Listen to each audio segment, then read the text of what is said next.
దాకా నాకు ఈ కార్యక్రమం ఉందని కూడా తెలియదండి. మా బావగారు చిరంజీవి గారు నన్ను ఫోన్ చేసి తెలిసి ఇమ్మీడియట్గా మీరు రావాలండి. అయ్యో మీరు అన్నాక తప్పనిసరిగా వస్తారండి. నాకు ఈ ప్రపంచంలో నేను దైవంగా ఆరాధించే వ్యక్తి మహానటి సావిత్రి గారు. ఆవిడ ఫంక్షన్కి మీరు రమ్మని నన్ను పిలవటం నా అదృష్టంగా భావిస్తాను అని చిరంజీవి గారికి చెప్పానండి. అది వన్ అండ్ ఓన్లీ కొద్దిమందే ఉంటారండి ప్రపంచంలో. అతి చిన్న వయసులో పెద్దవాళ్ళ మాట వినకుండానే ఇండస్ట్రీకి వచ్చిన సాహసం కనీసం తల్లి ముందు ఒప్పుకోలేదు, తర్వాత ఒప్పుకున్నారని చెప్పారు. అంటే ఆవిడ నమ్మకం. 1950లో ఆవిడ 35లో పుట్టి 50లో సినిమాలు ఉన్నారంటే 15 ఏళ్ళ చిన్నపిల్లలు మనకు ఎవరు కనపట్లేదు అసలు అక్కడ ఎదురుగా. 15 ఏళ్ల వయసులో వచ్చి ఎటువంటి వేషాలు వారు వేశారు అంటే తనని తను నమ్ముకోవటం అనేటువంటి ఒక గొప్ప గుణం. అది వన్ అండ్ ఓన్లీ. నన్ను నేను నమ్ముకుంటాను అని. ఎవరైనా సరే ఈ ఇండస్ట్రీకి వచ్చేవాళ్ళు మిమ్మల్ని మీరు ముందు నమ్ముకుంటే రావాలి అని నేను అప్పుడప్పుడు చెప్తూ ఉంటాను పరుచూరు పలుకుల్లో. దానికి పెద్ద ఉదాహరణ ఆవిడ నమ్ముకుని వచ్చారు. రావటమే కాదు, మొట్టమొదట ఆ చిన్న డ్యాన్స్ వేషం వేసినప్పుడు నేను తలుచుకున్న ఆవిడ్ని. బాధపడి ఉంటారా ఈవిడ, అందులో చిన్న నాట్యం మాత్రం చేయించి పంపించేస్తున్నారు ఈవిడని. నాకు మా అన్నయ్య ఒకసారి సారథి స్టూడియోకి పాపం వేషం కోసం వెళ్ళి ఆ వేషం రాలా ఆయనకి. అప్పుడు మీ ఇద్దరు మాట్లాడుకున్నప్పుడు చెప్పాడు, అలా వెనక్కి తిరిగి ఓ మాట అన్నాను రా, వస్తా మళ్ళీ ఇక్కడికే వస్తా అని అనుకున్నాను రా అన్నాడు. 358 సినిమాలు రాసే రచయితగా ఆయన ఎంటర్ అయ్యాడండి. బహుశా సావిత్రి గారు కూడా అలాగే వెనక్కి తిరిగి వస్తా అని అనుకుని ఉండి ఉంటారు. One and only. అంటే ఆ సంకల్ప బలం అనేది చాలా తక్కువ మందికి మాత్రం ఉంటుంది. నెక్స్ట్ ఎస్వి రంగారావు గారిలాగా ఆవిడ నటించేటువంటి ఏంటంటే అసలు మధ్యలో వారి వాయిస్తో నటిస్తారు, నటించేసేసి అని మళ్ళీ ఏదో వాయిస్ చేంజ్ చేసుకున్నట్టుగా. ఏంటండి అది? చూస్తాను రంగారావు గారిని ఆవిడ అని అనిపిస్తుంది.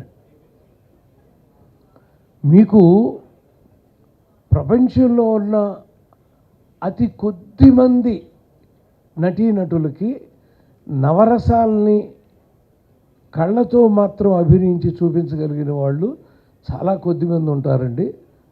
అందులో మహానటి సావిత్రి గారు అయితే ఆవిడ ఏమి ఎక్స్ప్రెషన్ ఇస్తుందో, మురళీమోహన్ గారు వ్యాసం చదివాను నేను. ఆవిడ అలా వెళ్ళి ఒక నిమిషం ఆగి వెళ్ళిపోయారు, నాకేం అర్థం కాలేదు. ఆ తర్వాత చూసినప్పుడు అయోమయం, అమ్మ ఇదా ఆవిడ చేసింది అని. అంటే ఆ చిన్న ఎక్స్ప్రెషను అనేది ఆవిడకే చెల్లండి. అంటే వన్ అండ్ ఓన్లీ సావిత్రి గారికి మాత్రమే చెల్లుతుంది. తను ఏమి ఎక్స్ప్రెషన్ ఇస్తున్నారు అనేటువంటిది ఆవిడకే చెల్లుతుందండి. అలా ఒక అద్భుతమైనటువంటి నర్తనశాల కీచకుడు వెంటబడినప్పుడు కానీ ఆ ఎస్వి రంగారావు గారితోనే అది కూడా ఆ నటన చూస్తున్నప్పుడు ఆ కీచకుడు ఒక్కసారి మీకు ఎవరికైనా దొరికితే చూడండి, కీచకుడిని చంపేసిన తర్వాత ఆవిడ ఒక చూపు చూస్తుందండి.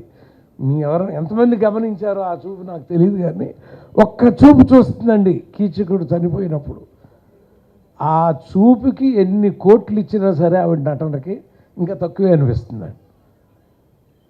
ఇందుకోసం అంటారా వెధవా ఇంత పని చేసుకున్నావు అన్న ఎక్స్ప్రెషన్ ఇస్తుందండి ఆవిడ కళ్ళతో. అది ఒక మహానటికే చెల్లుతుంది అనిపిస్తుందండి.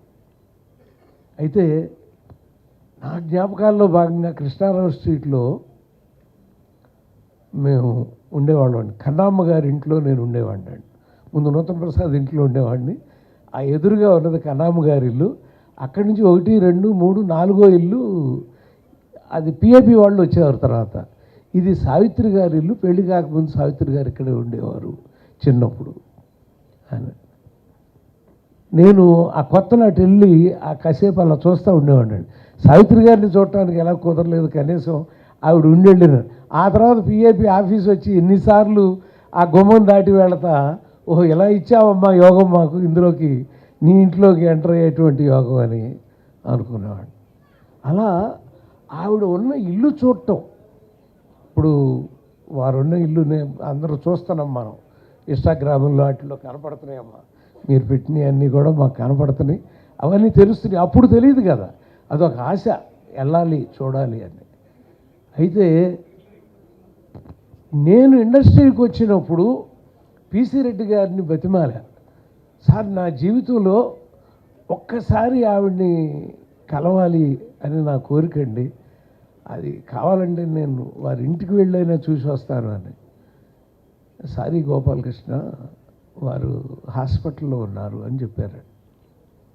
ఆ 16 నెలలప్పుడు అడిగాను నేను, 16 నెలలే ఉన్నారుగా మా హాస్పిటల్, 19 నెలల 19 months ఉన్నప్పుడు ఆ ముందు నేను అడిగే వెళ్ళి చూడాలి అని.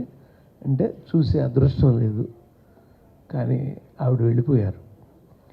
భౌతికంగా సావిత్రి గారు వెళ్ళిపోయారు, కానీ వెండి తెరని ప్రేమించే కోటాను కోట్ల మంది ప్రజలు, ఇప్పుడు మీ అందరి సాక్షిగా ఎన్ని కోట్ల మంది చూస్తారో నాకు తెలుసు ఈ కార్యక్రమాన్ని, అందరి సాక్షిగా సావిత్రి గారు సజీవంగానే ఉన్నారు.